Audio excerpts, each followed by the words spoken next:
A black professor steps into his university, expecting nothing more than another day of teaching.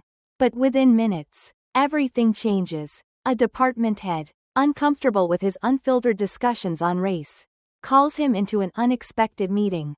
Without warning, he's dismissed. His years of dedication erased in a matter of moments. But what happens next shocks everyone and ignites a movement that no one saw coming. Stay with me. This is a story you need to hear. Before we dive in, let me know where you're watching from in the comments. And if you believe in standing up for the truth, don't forget to like, share, and subscribe for more. It started as an ordinary day. It began the way these things always do, quietly. Lewis Walker had spent years perfecting the art of being unnoticed. He had learned, long ago, that survival depended on reading a room before the room had read him. He knew how to keep his shoulders relaxed, his voice measured, his eyes just soft enough to seem non-threatening but never so distant that he appeared indifferent. These were skills he had inherited, in a way, passed down through generations like a second language. That morning, standing at the corner of 145th and Lenox, waiting for a cab that wouldn't stop for him, he felt the familiar weight settle in his chest. The weight of knowing. He watched as yellow taxis sped past him, slowing only for the suited white man a few feet away, who had arrived long after he did. He considered waving his arms, stepping forward, making his presence undeniable. But then what? Would it change anything? He sighed and turned toward the subway instead. The train was crowded with the usual mix of the city. Students clutching their backpacks, middle-aged women balancing grocery bags, Wall Street types with their unread newspapers folded crisply under their arms. Lewis found a seat near the door, beside an older woman whose sharp eyes softened just slightly as he sat down. "Hot day," she muttered, fanning herself with yesterday's news. "Sure is," he said. She glanced at his briefcase and nodded approvingly. "Are you heading to work?" "Yes, ma'am," he said, offering a small smile. He didn't say where. He rarely did. Lewis was a professor of American history at a small college downtown. Not Columbia, not NYU, but a place where the students came hungry, desperate to rewrite their own stories, to carve out something larger than the world had offered them. He loved his job. He loved his students. But every day, he walked into that campus knowing he was expected to be twice as patient, twice as articulate, twice as good. The train pulled into the station, and Lewis stepped out into the thick, humid air of Midtown Manhattan. He adjusted his tie, straightened his shoulders, and made his way toward the university. He was halfway across the quad when he heard it. "Excuse me, sir?" He turned. The campus security officer stood a few feet away, his hand resting lightly on his belt. He was young, maybe mid-20s, his uniform crisp, his face unreadable. Lewis had seen him before, but never like this. "Can I help you?" Lewis asked, keeping his voice even. "Do you have an ID on you?"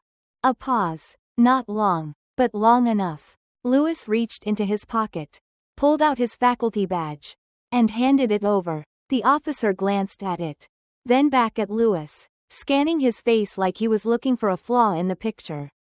"Professor Walker," the officer said, slowly, as if testing the words on his tongue. "That's right. You understand. I had to ask. We've had reports of..." He hesitated. "Strangers on campus." Lewis let out a slow breath. There it was. He could have said a dozen things. He could have asked how many other men in suits had been stopped that morning. How many professors had been asked to prove they belonged in the very classrooms they built. He could have demanded an apology. Instead, he only nodded, took back his ID, and kept walking. But inside, something burned. And he knew. This was only the beginning. The walls of the university were meant to be neutral. That was what they told themselves. History was history. Knowledge was knowledge. And a classroom was simply a place where the two met in discussion. But Lewis Walker had never believed in neutrality. Not when he had spent his entire career navigating spaces that had never truly welcomed him. That afternoon, he walked into his lecture hall, his mind still tangled in the morning's encounter with security. His students, mostly black and Latino, a few white faces scattered in between, were already settling into their seats. their voices filling the room with that familiar pre-class hum. He took a deep breath. He could not afford to carry his anger into this space. "All right," he said, setting his briefcase down. "Let's get started." Today's lecture was on Reconstruction. The fragile, unfinished business of democracy after the Civil War. It was the kind of lesson that could be taught in two ways: the version in the textbooks, or the version that lived in the blood and bones of every black person in America. Lewis preferred the latter. "Let's talk about power," he began. "Not just who holds it, but who is allowed to hold it." A hand shot up in the front row. Malik, one of his sharpest students. Always eager, always challenging. "Yes, Malik?" The young man leaned forward. "Isn't that the same thing?" Lewis smiled, but it was tight, restrained. "Not quite," he said. "Think about this. After the Civil War, black men were given the right to vote. They were elected to office. They built communities, economies, and schools. They had power." He paused. "And then?" A silence fell over the room. The students already knew the answer. "And then it was taken," a young woman murmured. Lewis nodded. "And why?" A different voice. "James." A quiet student, but thoughtful. "Because white people were afraid." "Afraid of what?" Lewis asked, pushing them further. No one spoke at first. Then, Malik again. "That black people would start making the rules." A murmur of agreement rippled through the class. "That's right," Lewis said, his voice steady. The fear wasn't about justice. It wasn't about fairness. It was about control. About who gets to belong. His students were listening now. Really listening. Lewis exhaled. "Now, tell me this," he said, glancing around the room. "How much of that fear do you think is still alive today?" The silence was different this time. He saw it in their eyes. The understanding. The weight of history pressing down on the present. One of the white students, a young woman near the back, hesitated before speaking. "I mean, isn't it different now?" Lewis studied her for a moment. "How so?" She shifted in her seat. "I just mean, we're not living in Reconstruction anymore. There are laws to protect people from that kind of thing now." Lewis let the words hang in the air. Then he pulled out his faculty ID. The same one he had been forced to show that morning. "This is my proof," he said. "My proof that I belong. And yet, today, I had to prove it." A few students exchanged looks. "They told us that Reconstruction ended in 1877. He continued, his voice softer now. "But I wonder if it ever really ended at all."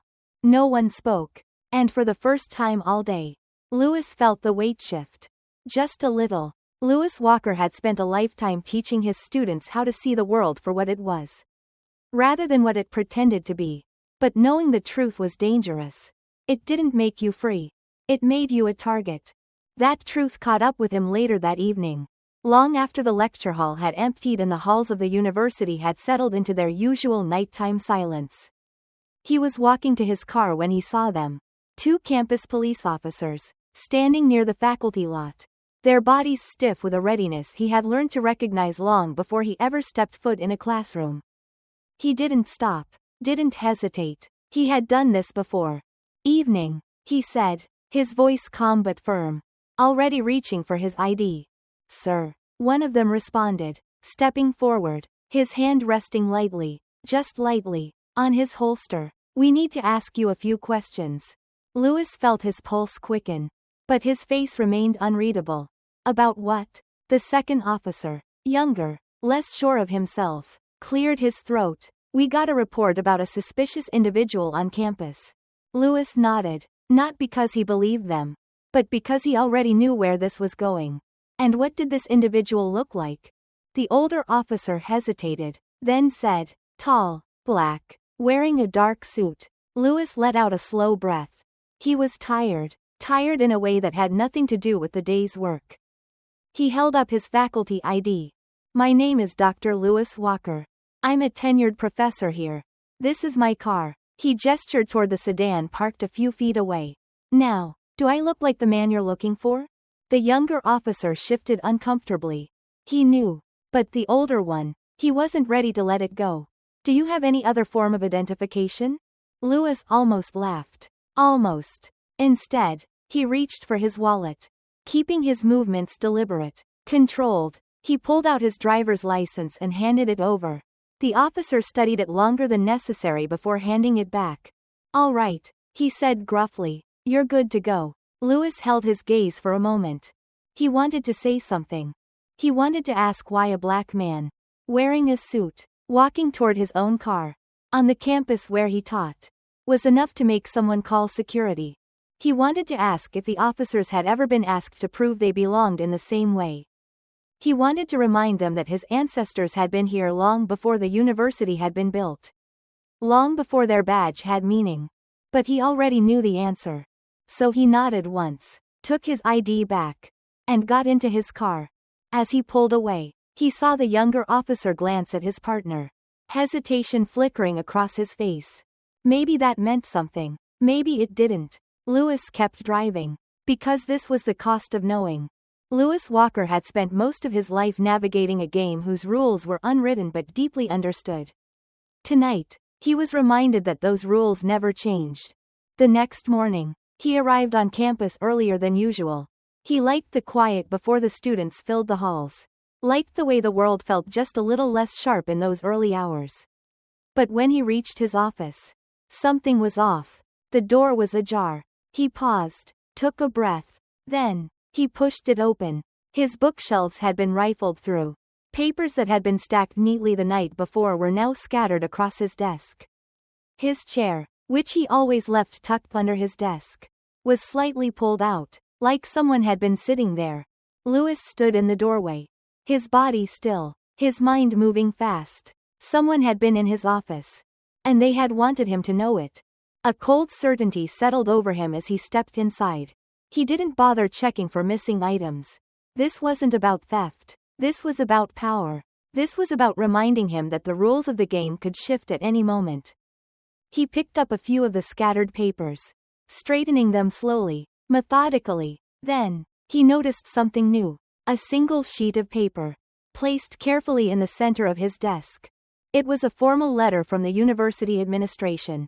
Subject: concerns regarding classroom conduct. His lips pressed together as he read. The language was careful, non-accusatory, but the message was clear. A student, anonymous, of course, had expressed concerns that his lectures were divisive, that he was fostering an uncomfortable atmosphere in the classroom, that his discussions on history, on race, on truth itself, were inappropriate. Lewis exhaled slowly. It was an old trick. They couldn't silence him outright. Not without consequences. But they could make him feel watched. They could create just enough pressure to remind him that his position, no matter how earned, was never truly secure. He sat down, rereading the letter. Then, he did something they hadn't expected. He laughed. A low, quiet chuckle. Because he had seen this before. Because the game never changed. They had sent the police to check his credentials. They had sent someone to unsettle his space. And now, they were sending him a warning. He had a choice. He could do what they wanted. Soften his words. Dilute his lessons. Make himself smaller. Or he could do what he had always done. Tell the truth. Lewis folded the letter carefully and placed it in his desk drawer. Then, he picked up his chalk, turned to the blackboard, and began preparing for his next lecture. Because if they thought a piece of paper would be enough to make him forget the rules of the game, they had forgotten who they were playing against. There were moments in Lewis Walker's life when he could almost believe the world had changed. This was not one of them. The day after the letter, he found himself in a meeting with the university's provost, a man named Richard Cummings who had the kind of smile that never quite reached his eyes. "I want to assure you, Professor Walker, this is not a disciplinary matter," Cummings said, his voice smooth, practiced. "We just have some concerns." Lewis sat across from him, silent. He had learned long ago that the best way to make a man nervous was to let him talk. Cummings cleared his throat and continued. "There have been comments from students." He glanced at the folder on his desk as if it contained something real. "About the tone of your lectures. Some feel that certain discussions make them uncomfortable." Lewis arched an eyebrow. "Uncomfortable?" Cummings nodded. "Yes. They feel that your focus on race is, well, That it creates an environment of division rather than inclusion. Lewis let the words settle.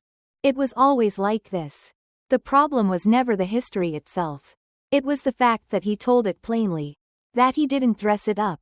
Didn't soften the blows. He leaned forward slightly. And yet, when my white colleagues discuss race in their history courses, it's called rigorous debate. Cummings hesitated, just for a second, but Lewis caught it. Of course, we value academic freedom, Cummings said, recovering. This is simply about balance.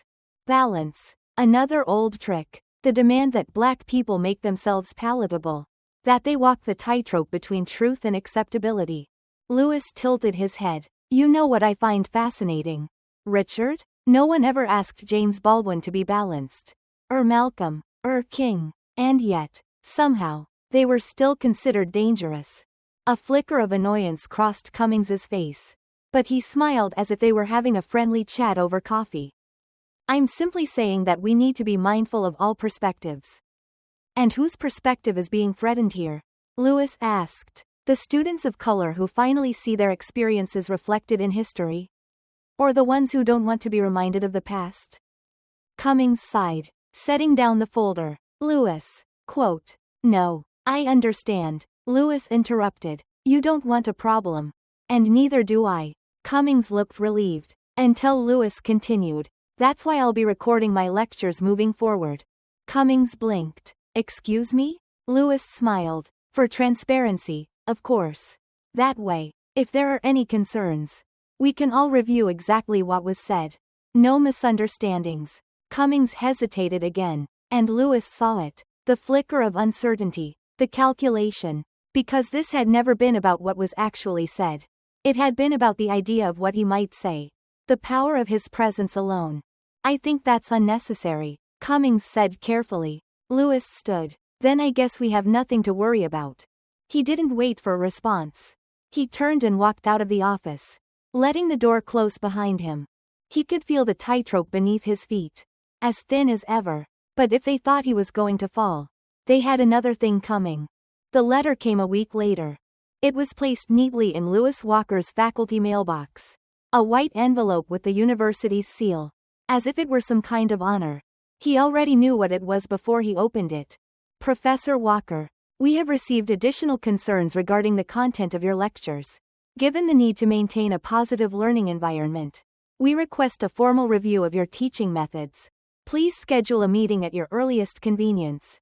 Cordial regards, Richard Cummings. Lewis exhaled slowly, tapping the letter against the desk.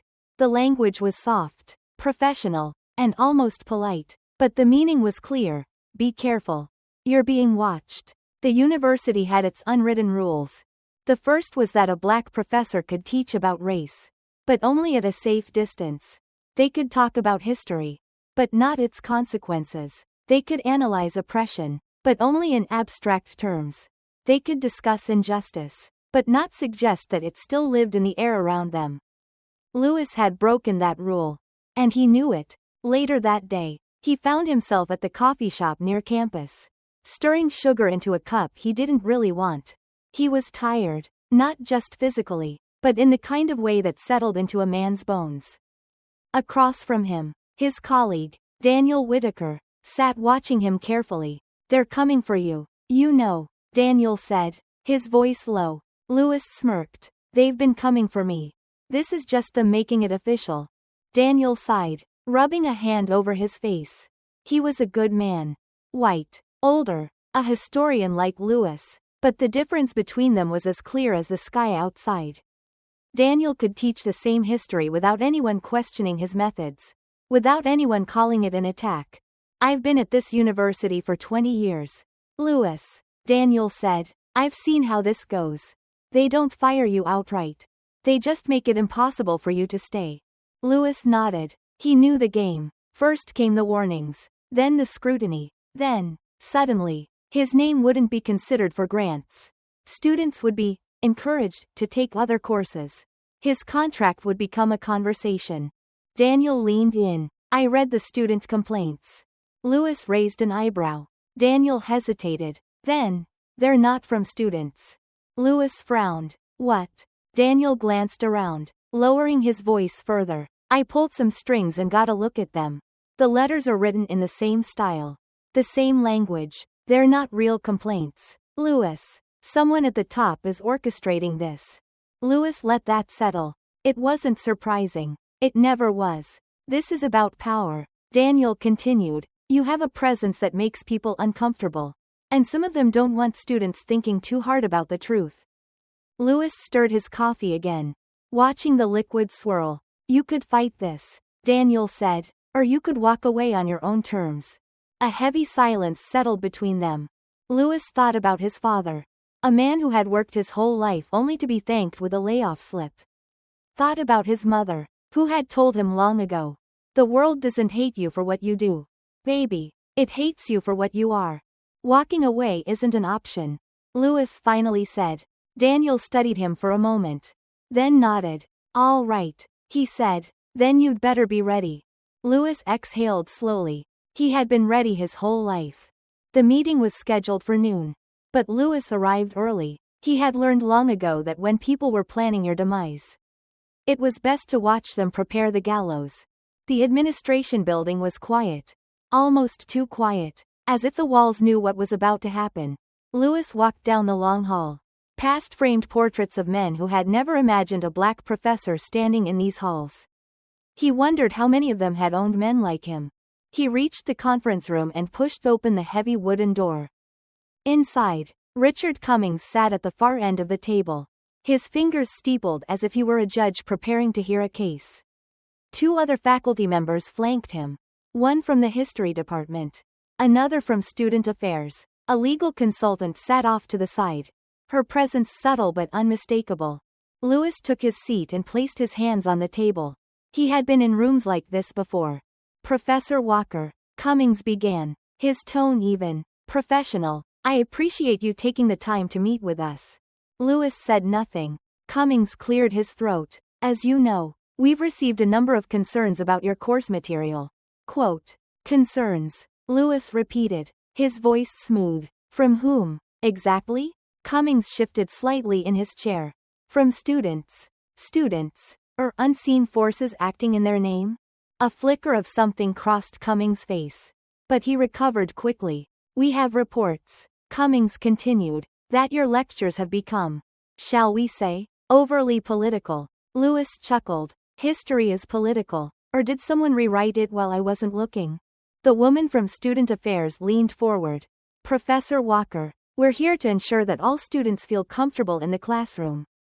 Some have expressed concerns that your discussions on race create a divisive environment. Lewis studied her. A divisive environment. He repeated. Do tell me, when the university teaches about the Founding Fathers, does it make students uncomfortable to know that some of them enslaved their ancestors?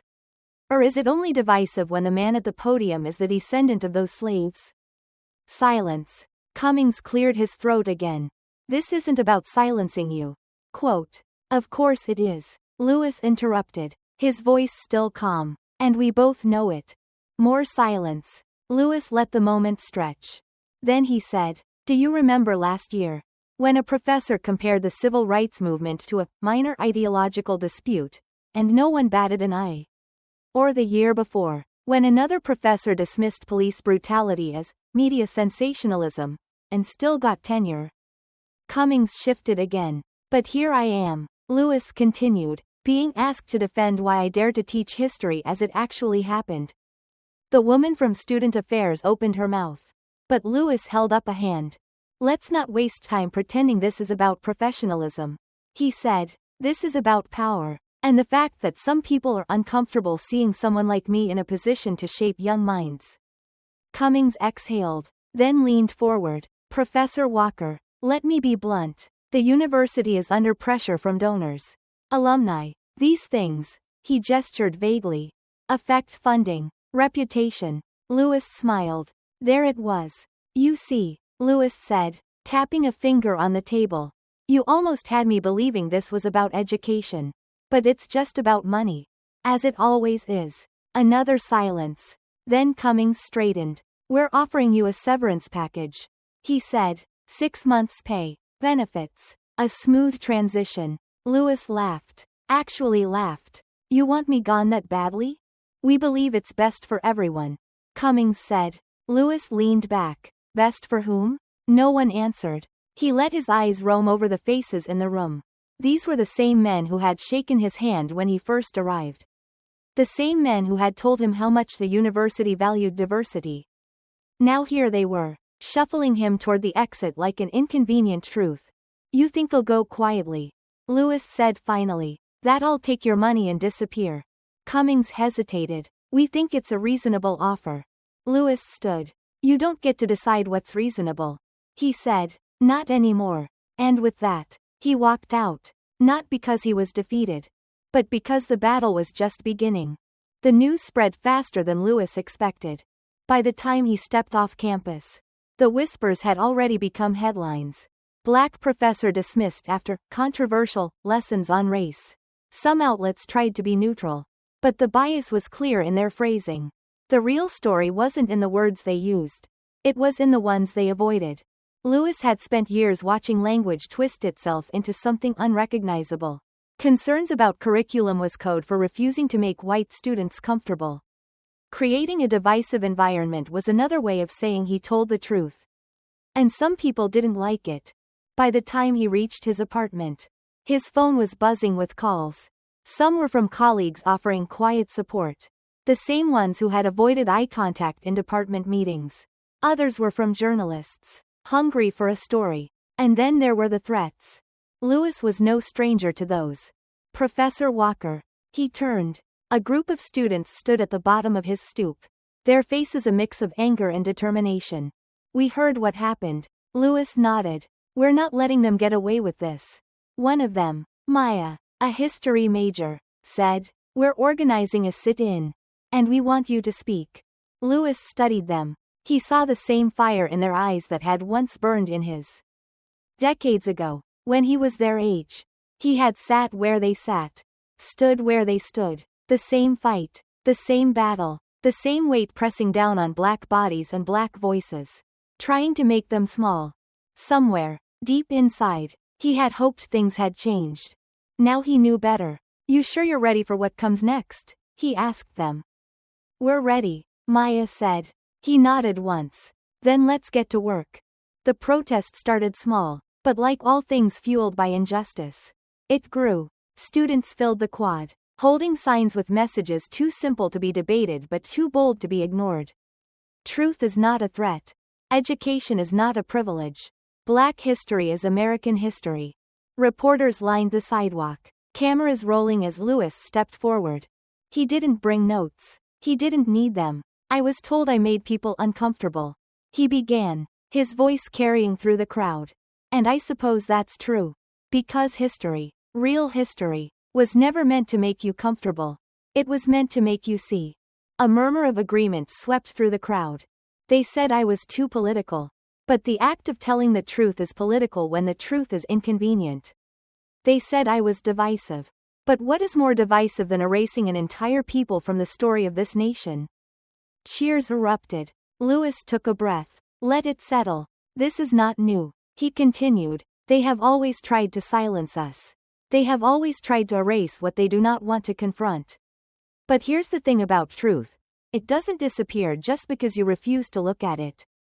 The students clapped, stomped their feet. The energy swelled around him. He looked out at the crowd and saw faces of every shade. This fight was not just his. It never had been. This isn't about me keeping my job, he said. This is about making sure no one else loses theirs for daring to speak the truth. The crowd roared. Lewis stepped back, watching as the fire spread. Not in destruction, but in awakening. He had spent his life studying history. Now, he was watching it unfold. And he would not look away.